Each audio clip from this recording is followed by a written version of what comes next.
she did set me up, and all I could do is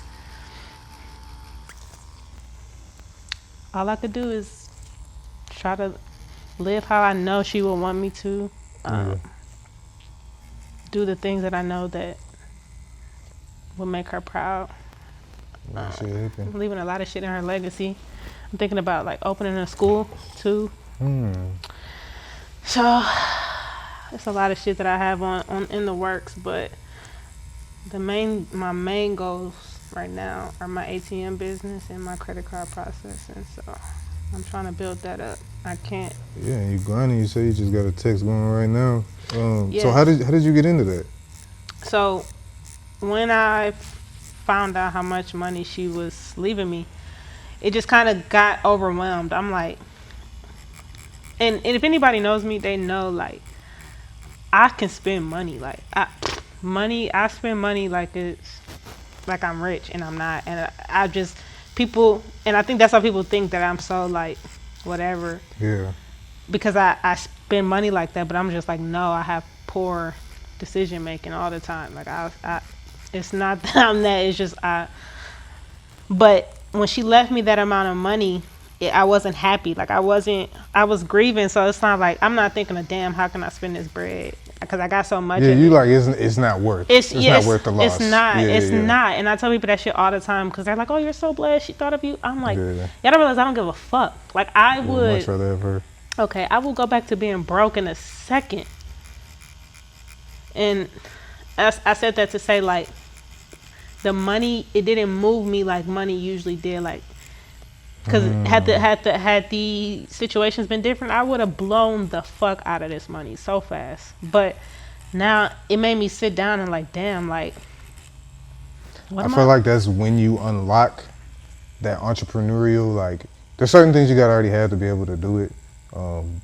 The amount of velocity in which you're moving with your business, obviously you have those things, you know what I'm saying? But there's like a point when you unlock that, like, I really don't give a fuck too much about nothing. You know what I'm saying? Yeah. Like, it's like, to where you could just be like, I'm gonna put this money in this and see what it's doing, put this money in this and that's what I've been doing. Like, exactly. And it's but big you have to have change. that, like, I don't give a fuck. Like, you have to have that, like, oh, my friend's using my car, I'll just Uber. Like, you know what I'm saying? Most people are like, damn, I gotta pull up in the Benz so they know I got the money on me. And it's like, nah, bro, like, and that's another thing. Like, people are like, oh, why don't you go buy this, and this? I'm like, I'm not into that shit right now. Like, I gotta make some shit shake, because one thing's for sure, I know my mom worked her ass off for this. She damn near killed herself for this. So I can't just be, I feel like that's a slap at her face. For her to go so hard for her 50 years and then me just blow it like it ain't mean shit. Like, nah. Yeah. So I made it a point to, like, I'm gonna help the people that I want to help. Like, I'm gonna spend my money on other shit. And it felt good for once, like, being able to just dish out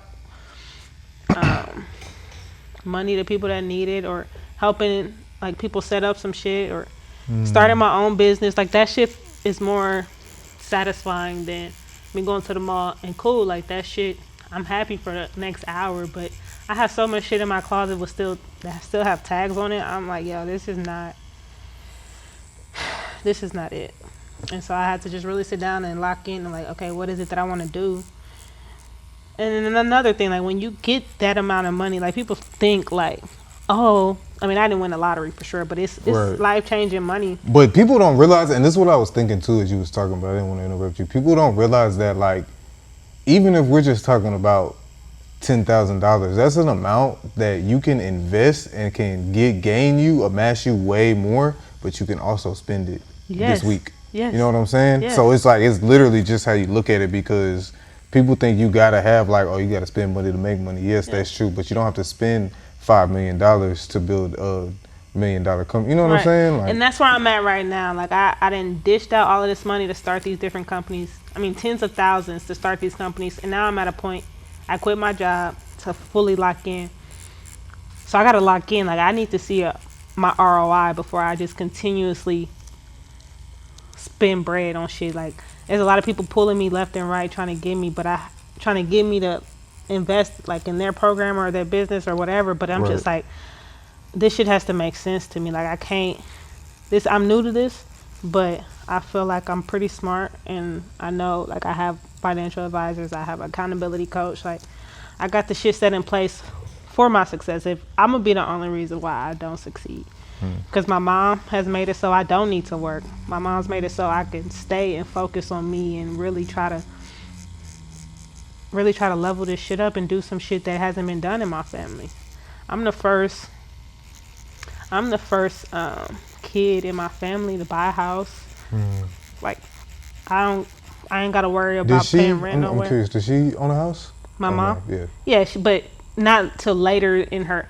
I'm like kid when I say like, I mean I'm not a kid. I'm 29, but like our generation in my family, like between me and my cousins and shit, like like my aunts and my mom and shit, they've all owned houses. But yeah, I just was curious because I'm kind of a little bit in admiration of her because teachers don't make that much fucking money. They don't. You know what I'm saying? So I'm trying to see like what level of like richest man in Babylon, like saving versus spending what she is. She one. Because that shit's not easy. It's not, but she had life insurance policies. That's what she left me. Yeah. So she was paying. Lady. Yeah, and she had been paying this policy since I was 12. But she had multiple policies. She had multiple 401ks, 403bs, like, and she used to always tell me when she was sick, cause I'm a fixer. Like hey, we're gonna stop eating this. We're gonna do this. We're gonna get red treatment therapy. Yeah. And she just in the passenger seat, just like chill. And I'm just like, what the fuck? Like, why aren't you like? But I feel like she knew. Like I feel like you know your body. Yeah, she probably felt it and was like, look, this is what's coming for you. And she used to always say like, you're gonna be fine. You got close to $1 million. Da da da da. And I'm like, do you think I give a fuck about $1 million? Like, and I used to get so angry when she told me that. But I feel like now looking back, it was probably her comforting herself. Exactly. Because it wasn't comforting me at all. Because I'm like, I don't give a fuck about no $1 million. Like, if I lose my mom, that shit don't mean nothing. Cause have you ever noticed about when parents bring that up? It's always like some like they're really, it be out of nowhere. Like you was thinking about this shit, you making yourself feel better. You just randomly told me. I'm just like, what? She's just like, yeah, you're gonna be fine. But looking back, and now that I've talked to my aunt, because my mom, she tried to shield me from a lot of shit. Cause I guess she know how it would affect me, and she maybe knew my aunt could handle it a little bit better. But she knew she was dying. But like, it's so fucked up because if she would have told me how she felt, like she knew she was dying, I would have not have fought so hard. I would have been focused on loving her for the time that we had. I'm so mad at her day in and day out because I'm like, damn, you're not fighting. Like, you're so selfish. You're giving up on me, and like, damn. Now I'm like, I was the fucking selfish one. Like, this lady was in chronic pain for years. And all I'm doing is just. But you can only see it one way until you see it the other way. I mean, it's not necessarily your fault. And you're trying to like you said, you solution based. I feel like I'll be doing the same shit. Like, bro, like you giving up and shit. Like, that's another thing. Like those type of things you have to be an entrepreneur. But it's like, bro, you giving up and shit. Like, nah, nigga, we finna make this shit. And it's, you know, everybody don't think the same. Yeah. And all right, y'all. So look, if you follow me on social media, you already seen I've been hand painting each and every one of these plaid shirts, man. This is a new exclusive drop from 4D Apparel. Got mine on already, hand painted on the back. We got a few different fonts for each one. Now I drew all these fonts myself just to, you know, have an outline for how I'm hand painted on there. Get in here, man, showing the hand paint.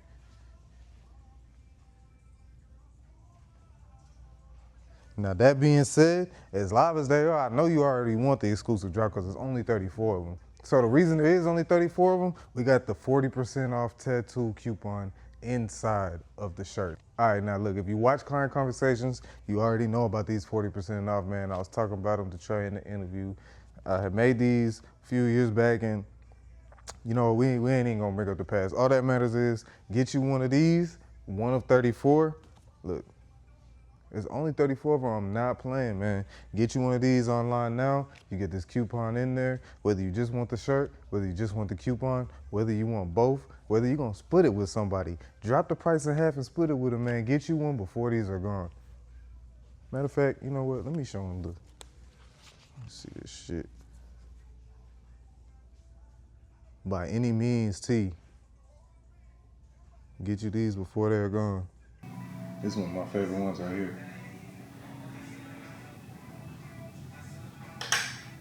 Now I made each of these by hand and I hand painted each one. That's why there's only 34. Get them while you could get them.